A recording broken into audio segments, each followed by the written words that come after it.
하나님께서는요, 세상과는 구별된 존재로 우리를 부르셨잖아요. 구별은요, 세상 사람들과의 구별이 되겠고요. 그 구별의 기준은 하나님의 말씀이 되겠습니다. 말씀이 삶을 지배할 때 세상 사람들과 비로소 구별이 될 수 있는 것이 아니겠어요? 그래서 구별됨은 하나님의 영광과 직결이 되기 때문에 하나님은 우리의 구원의 백성들에게 이 구별됨을 요구하시는 것이다라고 말할 수 있겠습니다. 근데 구별됨은요, 저절로 되지 않잖아요. 죄의 본성이 없는 자연 만물은 가만히 있어도 하나님의 영광을 반사할 수 있습니다. 시편 19편 1절의 말씀에 따르면 하늘이 하나님의 영광을 선포하고 궁창이 그의 손으로 하신 일을 나타낸다. 그러니까 하늘은 가만히 있어도 하나님의 영광을 나타낼 수 있는 것이 아니겠어요. 자연 만물은 가만히 있어도 하나님의 영광을 그냥 찬양할 수 있습니다. 그러나 이 타락한 죄의 본성을 가진 인간은 그렇지 않다라는 것이죠. 하나님의 영광을 반사하기 위해서는 우리들은 부단하게 노력을 해야 된다라는 겁니다. 개인적으로 또 다른 성도와의 관계에 있어서 그럼 우리가 어떤 노력들을 해야 하는지 우리는 이미 고린도전서 1장부터 10장을 통해서 살펴봤습니다.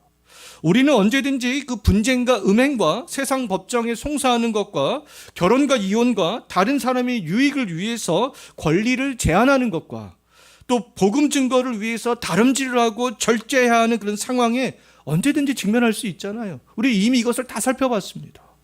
이때 이런 상황에 직면할 때 우리가 성경의 말씀대로 순종할 때 그때 비로소 세상 사람들과는 구별될 수 있는 거 아니겠어요? 공적인 예배로 모일 때도 마찬가지가 되겠습니다. 교회는 동호회나 우상을 섬기는 그런 장소와는 다른 곳이잖아요. 성도들이 모일 때 그러한 것과 구별이 되어져야 되겠습니다. 구체적으로 공적인 예배로 모일 때 이 예배당이 그럼 어떻게 구별이 되어져야 되는가? 우리도 이 말씀에 대해서 이미 11장에서 살펴봤는데요. 이러한 말씀은 11장, 12장, 13장, 14장에서 계속적으로 말씀하고 있습니다. 우리는 이미 11장을 통해서 두 가지를 살펴봤습니다. 첫째는 하나님이 정하신 창조 질서를 따라서 결혼한 여자는 결혼한 남자의 권위를 인정하는 거죠. 공적인 예배로 모일 때요. 두 번째는 주의 만찬인 식탁의 교제와 성찬을 하면서 부자와 가난한 자가 그리스도 안에서 하나됨을 구현해내는 거잖아요. 언제요? 공적인 예배로 모일 때요. 그래서 교회 공동체도 저절로 이렇게 구별이 되어지는 것이 아니다라는 겁니다. 이미 살펴본 대로 이 두 가지를 온 성도들이 순종하고 실행할 때 세상에 있는 어떤 동호회나 우상의 그런 신전에 가는 그런 사람들과 구별이 되어질 수 있다라는 거 아니겠습니까? 12장은 계속해서 이 공적인 예배로 모일 때 성도들의 구별됨에 대해서 말씀하고 있는데요. 교회가 세상의 모임과 구별이 되기 위해서는 공적인 예배로 모일 때의 그 원리들을 우리가 기억을 해야 될 필요가 있습니다. 성도들이 공적인 예배로 모일 때 기억해야 될 원리는 뭐냐면 오늘 이 12장 본문에서는 이 다양성과 통일성에 대해서 이야기를 하고 있어요. 그것이 공적인 예배의 원리가 된다라는 겁니다. 공적인 예배로 모이는 각 성도들의 다양성들을 인정하는 거예요. 각 성도들의 다양성, 각 성도들의 다양성을 인정하면서도 통일성을 유지하는 것이다. 오늘 12장에서는 그것을 강조하고 있습니다. 인정해야 될 다양성과 통일성, 그것이 무엇인가? 4절, 5절, 6절에서 말씀하고 있는데요. 4절, 5절, 6절은 고린도전서 12장을 말하기 위한 서론이다라고 말할 수 있겠습니다. 먼저 우리 모두가 알아야 할 다양성은 세 가지입니다. 은사와 뭡니까? 직분과 사역이잖아요. 여기서 직분은 어떤 봉사, 섬김이라고 말할 수 있습니다. 은사에도 굉장히 많은 다양성이 존재합니다. 직분, 섬김, 봉사에도 굉장히 많은 다양성이 존재하잖아요. 이 사역, 많은 다양성이 존재합니다. 이 많은 다양성들을 인정하는 거예요. 근데 인정하지만 이것들이 하나의 통일된 방향으로 나아가야 된다라는 겁니다. 자, 먼저 교회는 다양한 은사를 받은 성도들이 있다라는 것들을 인정하는 것. 이게 굉장히 중요한데요. 내가 받은 은사만 최고야. 내가 받은 은사만 인정을 하는 것이 아니라 또 다른 성도가 받은 은사도 인정을 하는 것이죠.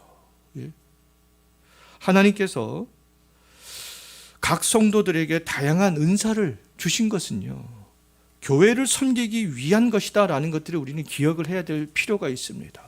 통일된 방향은요, 이 교회의 하나됨, 교회의 유익, 그것을 위한 것이다라고 기억을 해야 되는 것이죠.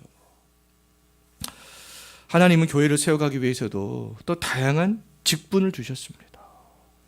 우리 모두가 교회의 다양성들을 인정하고 귀중하게 여길 때 교회 공동체가 어떻게 되어진다라는 겁니까? 구별된 교회 공동체가 될 수 있다라는 것이죠.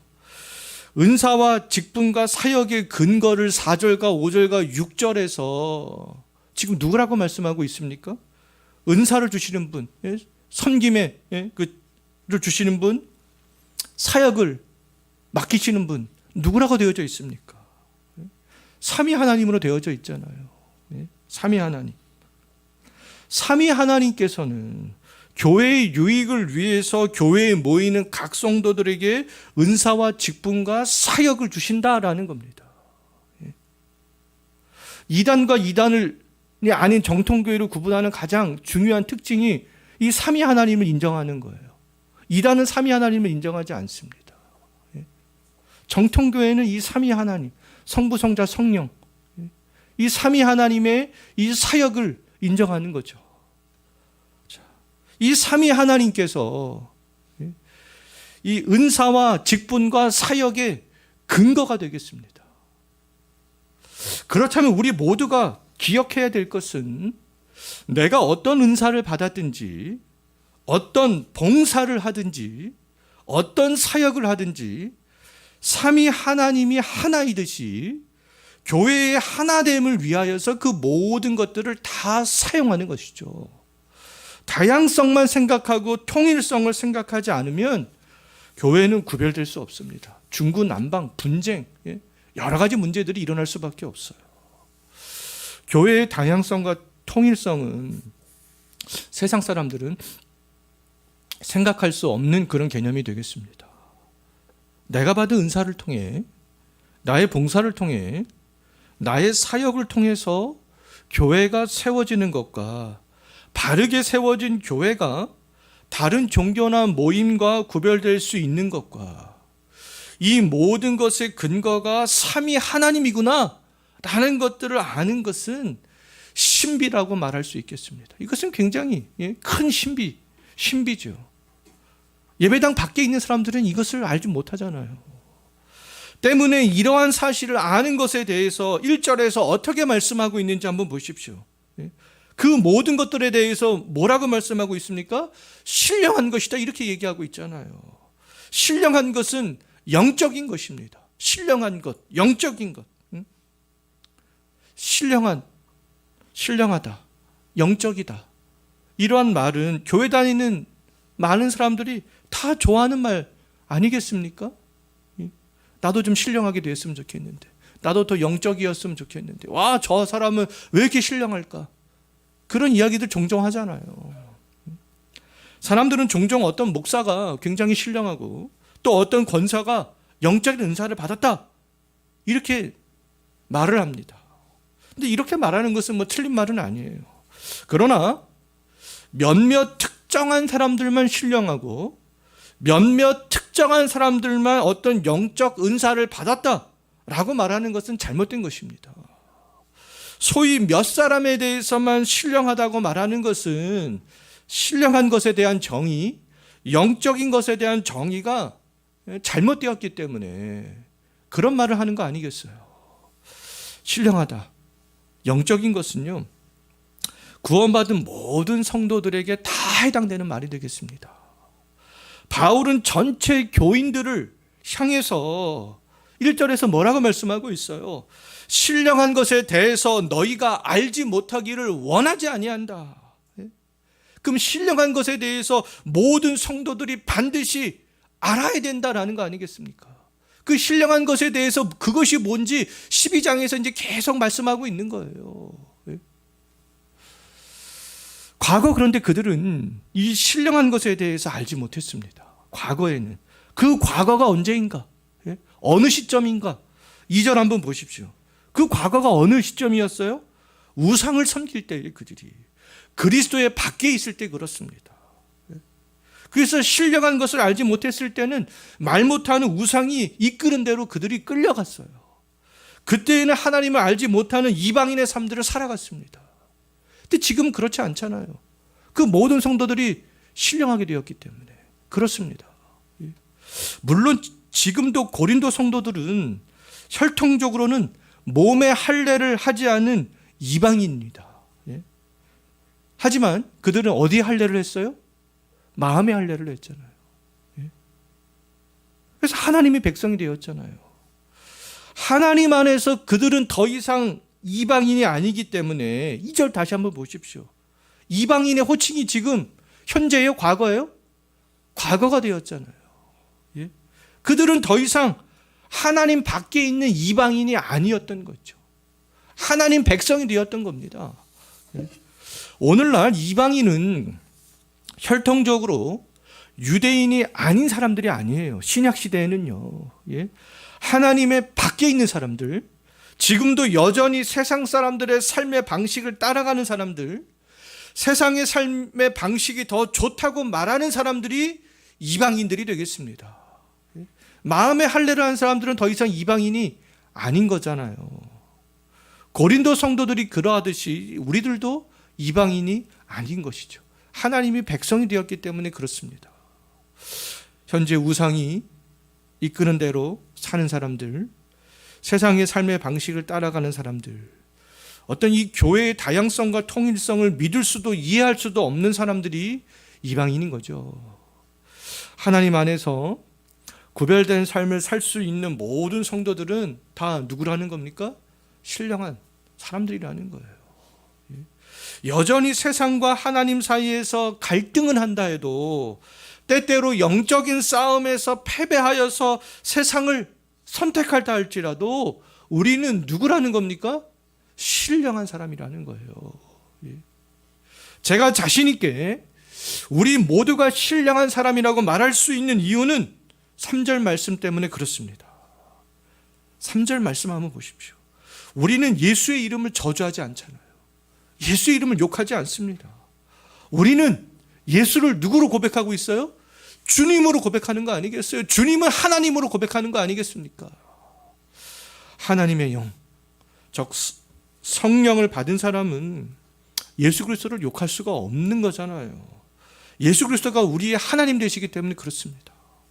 과거 박해일 때의 많은 그리스도인들이 예수 그리스도를 저주하면 살 수 있었음에도 불구하고 저주하지 못했던 것은 하나님의 영이 그들 안에 살아있었기 때문에 그들은 예수의 이름을 저주할 수 없었던 것이죠.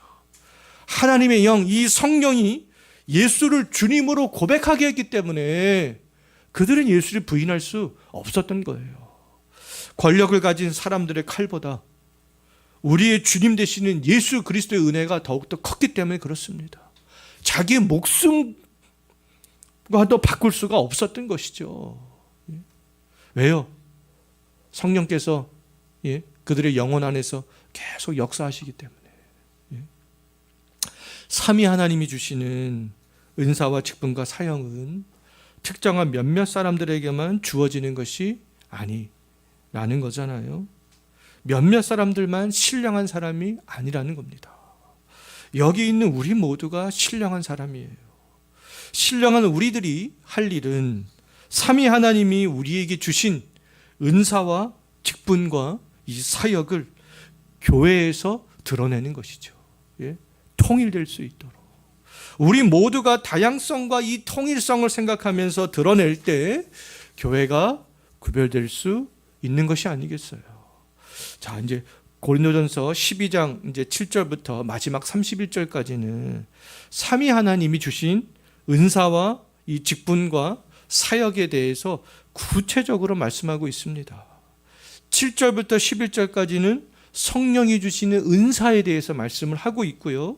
12절부터 27절까지는 주 예수 그리스도와 교회의 관계를 통해서 이 다양성과 통일성들이 어떻게 이루어지는지에 대해서 말씀하고 있고요. 28절부터 31절까지는 하나님이 주시는 그 사역에 대해서 말씀하고 있습니다.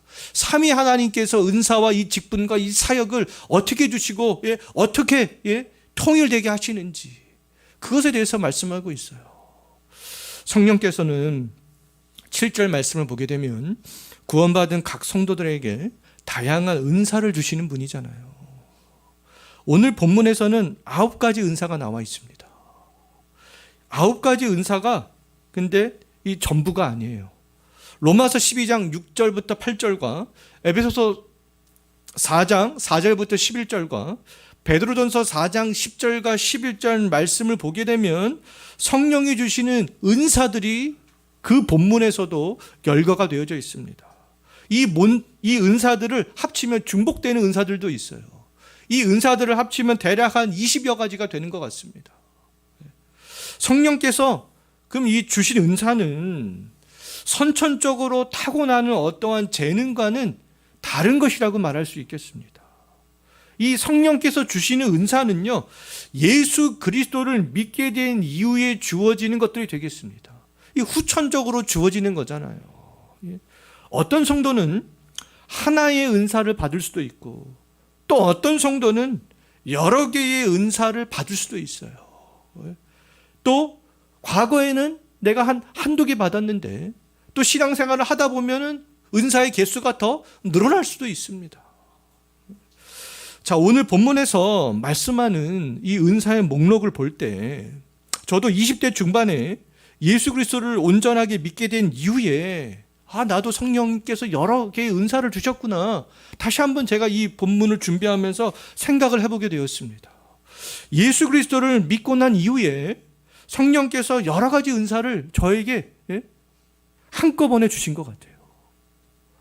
깨달은 성경 말씀을 말할 수 있는 지혜, 또 하나님을 더욱더 깊이 알아갈 수 있는 그런 지식의 말씀들, 이것을 은사로 받은 것 같습니다. 또 구원에 대한 믿음을 가지게 된 이후에 주의 일을 위해서 결단할 수 있는 그런 어떤 특별한 믿음의 은사, 이것도 받은 것 같아요. 또 예언을 어떻게 해석할 것인가에 따라서 달라질 수 있지만 하나님의 말씀을 증거하는 것을 예언으로 본다면 예언의 은사도 받았습니다. 근데 만약 예언을 사도행전에 나오는 아가보처럼 미래에 있을 것이 성령의 역사이고 어떤 것이 악한 귀신의 역사인지를 분별하는 것을 말한다면 영들을 분별하는 은사도 받았어요. 또 방언을 어떻게 볼 것인가에 따라 달라질 수 있지만 사도행전 2장에서 오순절에 다락방에 모인 무리들이 받은 외국어를 방언으로 본다면 그 방언은 받지 않았습니다. 그러나 고린도전서 14장 2절의 말씀에 따라 의미를 알지 못해도 영으로 하나님께 기도하는 것을 방언으로 본다면 저는 그 방언의 은사도 받았습니다. 오늘 본문 말씀을 토대로 볼 때 저에게 없는 은사는 병 고치는 은사, 초자연적인 능력을 행하는 은사, 방언을 통역하는 은사, 이런 은사는 받지 않았어요. 자, 성도님들은 오늘 본문에 있는 은사의 목록을 볼 때 몇 개의 은사를 받으신 것 같습니까? 제가 볼 때는 최소 하나 이상은 다 받으셨어요. 자, 또 로마서와 에베소서, 베드로전서까지 확장해 보십시오. 분명히 성령께서는 구원받은 그리스도인들에게 다 한 개 이상의 은사는 다 주셨습니다. 자, 11절 한번 보십시오. 분명히 성령께서 그의 뜻대로 각 사람에게 은사를 나누어 주신다, 이렇게 말씀하고 있잖아요. 그렇다면 은사는, 성령이 주시는 은사는 내가 원한다고 해서 받을 수 있는 것도 아니고 내가 선택하여서 선별하여서 받을 수 있는 것도 아니다라는 것을 알 수 있습니다. 왜요? 성령께서 그의 뜻대로 각 사람에게 주시기 때문에 그렇습니다. 어떤 특정한 은사를 받겠다고 특정한 모임에 가거나 특정한 사역자에게 갈 필요가 없는 거 아니겠어요? 은사는 사람이 주는 것도 어떤 특정한 환경 속에 있어야만 받을 수 있는 것도 아니기 때문에 그렇습니다. 왜요? 은사는 성령이 주시기 때문에 그런 거 아니겠어요? 우리들은 성령께로부터 어떤 은사를 받았든지 상관없이 내가 받은 은사에 대해서 감사하는 거죠. 내가 받은 은사와 다른 사람이 받은 은사를 비교하지 않는 겁니다. 성령께서 자기의 뜻에 따라 각 사람에게 은사를 준 목적들이 다 있기 때문에 그래요. 다 각 사람에게 알맞는 은사를 성령께서 주시는데 그 목적들이 다 있다라는 거 아니겠어요? 그 목적이 무엇인가? 왜 성령께서 각 사람에게 각각의 은사를 주시겠는가? 그 목적 7절 한번 보십시오. 그 목적이 뭐라고 되어져 있습니까? 유익을 위해서다. 유익. 그럼 어떤 유익이겠어요? 교회 유익이죠. 교회 유익. 우리들이 성령께서 주신 다양한 은사들을 활용할 때 교회가 유익하게 된다는 겁니다. 그리스도의 몸된 이 교회가 유익하게 될 수 있다라는 거잖아요. 교회가 유익하게 된다라는 것은 우리가 이 예배당을 중심으로 모인 우리들 모두가 다 유익함을 경험하게 되는 거 아니겠어요? 반대로 각 성도들이 성령께 받은 은사를 사용하지 않는다면 교회는 무너지게 되고 세상과 같은 모습으로 타락하게 됩니다. 그 해는 누구에게 돌아오는 것이겠어요? 바로 우리들에게 또 돌아오는 거 아니겠습니까? 각 성도들이 받은 은사가 그럼 어떻게 구체적으로 교회의 유익으로 연결이 되는지 이제 오늘 본문 12절부터 27절에서 말씀하고 있습니다. 성령께서 주신 은사를 받은 성도들을 오늘 본문에서 그리스도의 몸으로 또 몸의 지체로 그렇게 말씀하고 있습니다. 우리 모두는 그리스도의 몸이 되는 거예요. 또 우리의 각각은 그리스도의 지체가 되는 겁니다. 우리의 몸은 하나이지만 눈, 귀, 코, 손, 발 등 여러 지체가 우리에게 붙어 있잖아요. 각 지체들의 쓰임새가 다 다릅니다. 마찬가지로 성령으로부터 다양한 은사를 받은 각 성도들은 각각의 몸의 지체라는 거예요. 각각의 성도님들 다 내 몸에 붙어 있는 지체라는 거잖아요.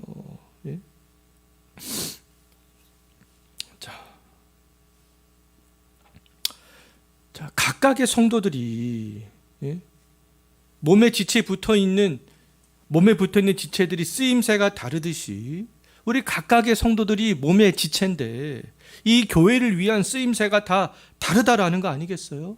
근데 우리가 각각으로 있으면 몸이 될 수 없습니다. 우리가 같이 모일 때 몸이 되는 거잖아요. 그 지체는 무엇을 위해서 존재합니까? 몸을 위해서 존재하는 거 아니겠어요? 그 우리의 각 사람이 받은 은사는 그리스도의 몸된 교회를 위해서 존재하는 것이 아니겠습니까? 사람들은 자기 몸에 내 몸에 너무 많은 지체들이 있다고 해서 눈 하나, 팔 하나 이런 것들이 없어도 돼 이렇게 얘기하는 사람은 없잖아요. 다른 성도와 한 몸 되기를 거부하는 것, 모이기를 힘쓰지 않는 것, 나에게 팔 하나, 눈 하나가 없어도 돼 이렇게 말하는 것과 똑같습니다. 그냥 나 혼자 인터넷 예배 집에서 혼자 조용히 드리면 되지 이 성경을 모르기 때문에 그런 생각을 하게 될 수밖에 없어요. 자기 몸에 그래 나 하나 팔 하나 없어도 돼 이렇게 생각하는 사람은 없잖아요.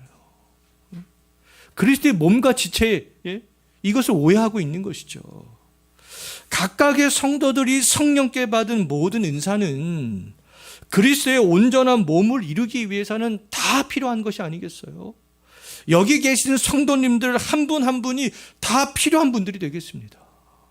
성도님들이 없으면 성도님들이 받을 은사가 탁월하다 할지라도 그것을 이곳에서 사용하지 않으면 우리는 온전한 그리스도의 몸이 될 수 없다라는 거예요. 그냥 지체로 있는 것이죠. 이 몸에서 지체가 떨어져 나가면 그 지체가 살 수 있겠어요? 죽는 거 아니겠습니까? 우리 몸에 붙어있는 각 지체들은 하는 역할은 다르지만 상호 의존적인 관계에 있잖아요. 역할은 다르지만 없으면 불편합니다. 상호 의존적이에요. 마찬가지로 그리스도의 몸된 교회에서도 성도들이 하는 역할은 다르지만 상호 의존적이라는 거예요. 어떤 성도는 성령께서 주신 은사로 눈의 역할을 하고, 또 어떤 성도들은 다리의 역할을 하고, 또 어떤 성도들은 손톱의 역할을 하기도 하는 거 아니겠어요? 각 지체마다 쓰임새가 있고 쓰임새에 맞게 움직일 때 온전한 몸이 되는 거 아니겠습니까? 하나님께서 우리 몸에 붙어있는 지체들이 근데 각각의 역할을 하도록 18절 말씀을 보게 되면 이미 정해 놓으셨다 이렇게 말씀하고 있습니다. 하나님께서 이미 정해 놓으셨어요. 무엇을 통해서요? 은사를 주심으로 각각의 성도들에게 각각의 다양한 일들을 하게 하신 것이죠. 하나님께서 이미 그것들을 다 정해 놓으신 겁니다. 그리스도의 몸의 지체로서 우리가 해야 하는 역할들은 다를 수 있어요. 어떤 성도는 교회에서 눈의 역할, 손가락의 역할을 하기도 합니다. 하나님께서 주신 은사대로 그 역할을 하는 것이죠. 그 역할을 하면 우리 그리스도의 몸된 교회가 온전케 될 수 있게 된다는 거 아니겠습니까? 역할은 다르지만 우리 몸에 붙어있는 각각의 지체처럼 불필요한 것이 있어요? 없어요? 없잖아요. 온전한 몸을 위해서 각각의 지체가 필요하듯이 온전한 그리스도의 몸이 되기 위해서는 은사를 받은 각각의 성도들이 다 필요하다라는 겁니다. 함께 모여야 된다라는 거잖아요. 민족과 정치 이념과 빈부격차 등에 따라서 달라진다면 그리스도의 몸으로서 온전한 교회가 될 수 있겠어요? 온전한 교회가 될 수 없는 거 아니겠습니까? 구분하고 민족과 정치 이념과 빈부격차 등에 따라서 그것을 구분하고 따진다면 어린아이 몸에 어른의 팔이 붙어 있다. 그거 같아지는 거 아니겠어요? 노인의 지체로 젊은이의 몸을 구성하고 있는 그런 이상한 모습을 하고 있는 것이 아니겠습니까? 그리스도의 몸된 지체는 13절에 있잖아요. 유대인도 헬라인도 될 수 있습니다. 서로 원수 같은 관계 다 될 수 있는 거 아니겠어요? 또 그 당시 2000년 전에는 함께 할 수 없었던 종과 주인 이거 다 몸이 될 수 있다라고 그렇게 말씀하고 있잖아요. 민족과 계층을 구분하지 않고 모일 때 무엇이 될 수 있다라는 겁니까? 그리스도의 온전한 몸이 될 수 있다 말씀하고 있잖아요. 교회는 전 세대가 다 있어야 되는 거 아니겠어요? 우리 어떤 목사님들은 우리 교회는 젊은이들이 많어. 그것이 건강한 교회의 모습이겠는가? 물론 그 지역의 특성에 따라서 대학가 주변에는 젊은이들이 많을 수도 있죠. 그럼에도 불구하고 교회의 온전한 모습은요, 어린아이에서부터 노년에 이르기까지 계층에 단절이 없이 다 계층별로 쫙 있는 것이 온전한 교회다. 어떤 사람들은 민주당을 지지하고 어떤 사람은 국민의힘을 지지한다고 해도 그 사람들이 함께 모여 있을 때 교회가 될 수 있습니다. 가난한 사람들과 부자들이 함께 모여 있을 때 온전한 교회가 될 수 있는 거 아니겠어요? 우리는 그러한 교회를 지향해 나가는 것이 아니겠습니까? 각각의 은사를 받은 성도들이 각각의 지체의 역할을 하면서 함께 모이게 될 때 얻게 되는 유익이 있는데 그 유익은 서로가 서로를 귀하게 여기는 거예요. 내 오른팔이 내 왼팔을 귀하게 여기듯이 각각의 성도가 다른 성도를 귀하게 여기는 겁니다. 우리는 내 몸에 붙어있는 각각의 지체를 소중히 여기잖아요. 씻고 닦고 깎고 다듬고 치료하고 다 하는 거 아니겠습니까? 내 지체를 귀하게 여기듯이 다른 성도들을 그리스도의 몸의 지체로 생각한다면 귀하게 여길 수 있다. 25절에서 분명히 그렇게 말씀하고 있어요. 또 다른 성도가 아파하면 내 몸에 붙어있는 지체처럼 함께 아파하게 되고, 다른 성도가 즐거워하면 내 몸에 붙어있는 지체처럼 함께 즐거워하게 될 수 있다. 26절에서 그렇게 말씀하고 있잖아요. 서로 소중하게 여기게 된다. 또 함께 모일 때 얻게 되는 또 다른 유익에 대해서 말씀하고 있는데요. 나의 부족함을 다른 은사를 가진 성도가 채워줄 수 있다. 22절, 23절, 24절에서 그것에 대해서 말씀하고 있어요. 내가 왼손이 약하면 다른 성도가 나의 왼손이 되어줄 수 있고, 때로는 나의 눈도 되어줄 수도 있고, 나의 손톱이 되어줄 수도 있다. 그렇게 말씀하고 있잖아요. 반대로 나도 다른 성도의 팔의 역할을 해줄 수 있고 귀의 역할을 해줄 수도 있다라고 말씀하고 있잖아요. 서로가 이렇게 귀하게 여기고 서로가 함께 부족함을 채워줄 때 교회가 유익하게 되는 것이죠. 교회의 유익은 곧 나의 유익이 되는 거 아니겠습니까? 이와 같이 서로가 서로를 귀하게 여기고 부족함을 채워준다면 교회를 통해서 모든 성도들이 다 같이 함께 유익을 누리게 되는 거예요. 모든 성도들이 함께 유익하게 될 때 비로소 교회는 세상과 구별된 공동체가 되는 거 아니겠습니까? 말로만 구별되자, 예? 뭐 100번 이렇게 외치면 뭐 하겠습니까? 말로만 성경으로 돌아가자 100번 외치면 뭐 하겠어요? 성경에서 말씀하고 있는 그 원리가 뭔지도 모르는데요. 예? 자, 교회의 유익을 위해서 성령은 각 성도들에게 은사를 주셨고 그리스도는 각 지체를 그리스도의 한 몸이 되게 하셨습니다. 하나님은 또 교회의 유익을 위해서 교회 중에 몇 사람을 세워서 특별한 사역을 하게 하시는 것들을 볼 수 있는데요. 자, 그런데 어떤 사람의 사역은 교회 안에서 반드시 필요하지만 또 어떤 사람의 사역은 교회 안에서 있으면 좋지만 또 없어도 그렇게 교회를 세워나가는데 큰 불편함이 없이 세워나갈 수 있는 또 그런 사역도 있습니다. 자, 교회를 위해서 반드시 필요한 사역을 하나님께서 주시는데 28절에서 그것들에 대해서 말씀하고 있습니다.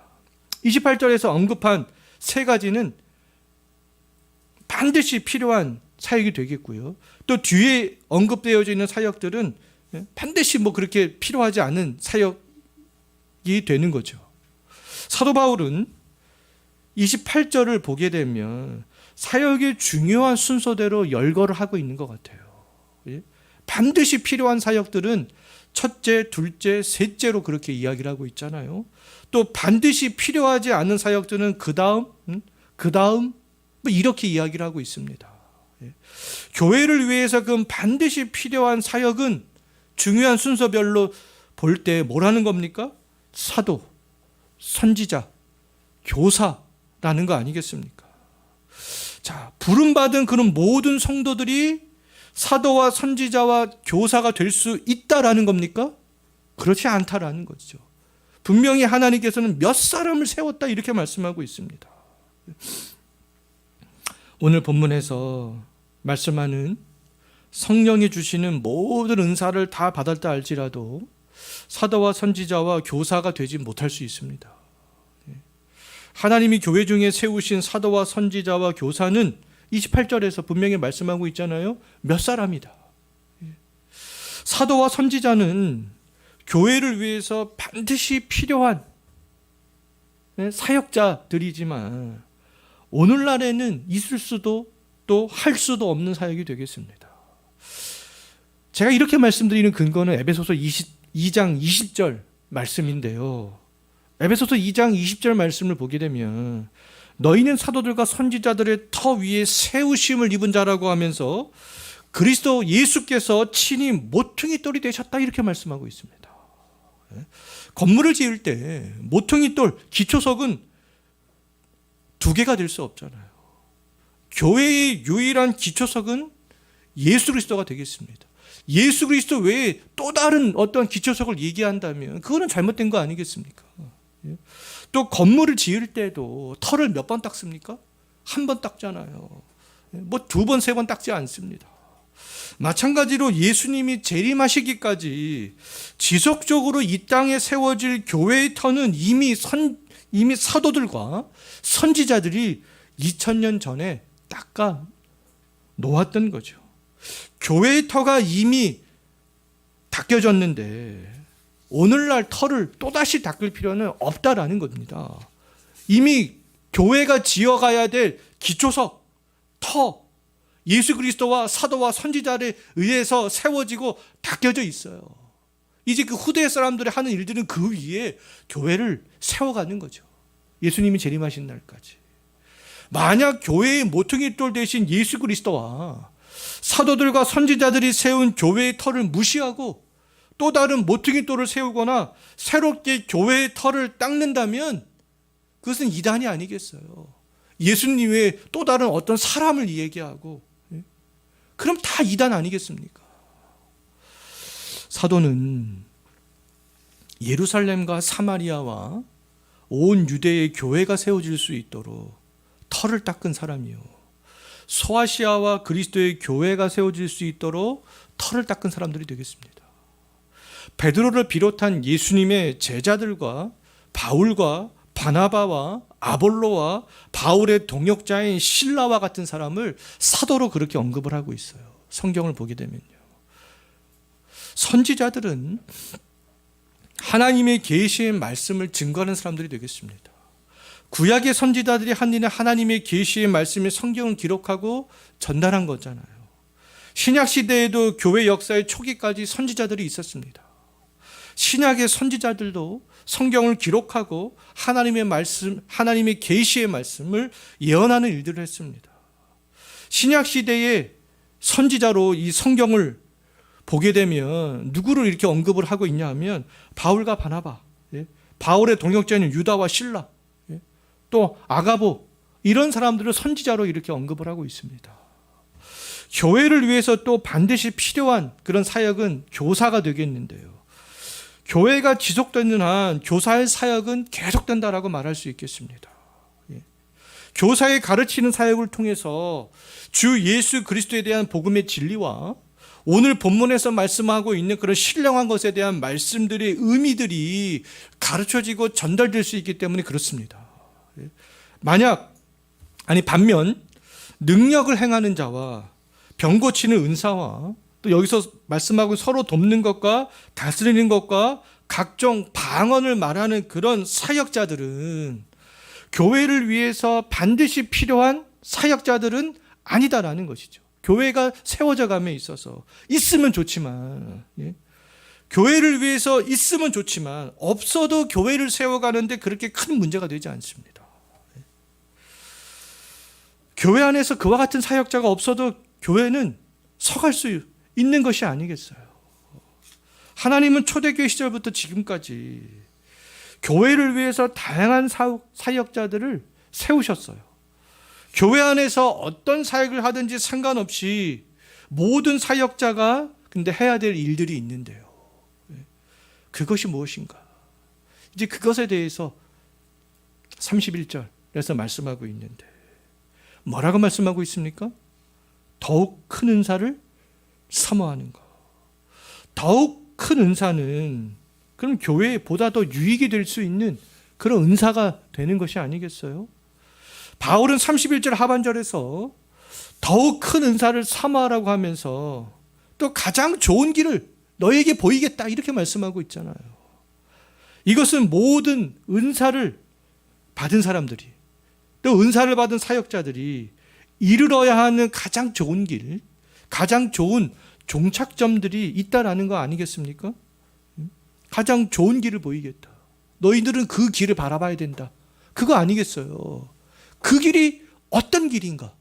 지금 이 사도 바울은 이 마지막 31절에서 그 길을 지금 가리키고 있는 것이죠. 바울이 지금 설명하려고 하는 가장 좋은 길, 가장 그 큰 은사, 우리가 사모해야 될 그 가장 큰 은사는 13장으로 이어지는 것을 볼 수 있어요. 13장에서 강조하는 그 좋은 길은 바로 사랑이 되겠습니다. 사랑. 교회에서 그러면 어떤 은사를 사용하든지 내가 이 교회 안에서 어떤 지체의 역할을 감당하든지 교회에서 어떤 사역을 하든지 가장 좋은 방법은 뭘 하는 겁니까? 사랑으로 하는 것이다. 사랑으로. 예. 이것에 대해서 우리가 다음 시간에 또 살펴보도록 하겠습니다. 이제 오늘 말씀을 정리하고 마치겠는데요. 오늘 말씀에서 중요한 것은 교회를 유익하게 하는 신령한 것, 영적인 것을 우리 모두가 다 아는 거예요.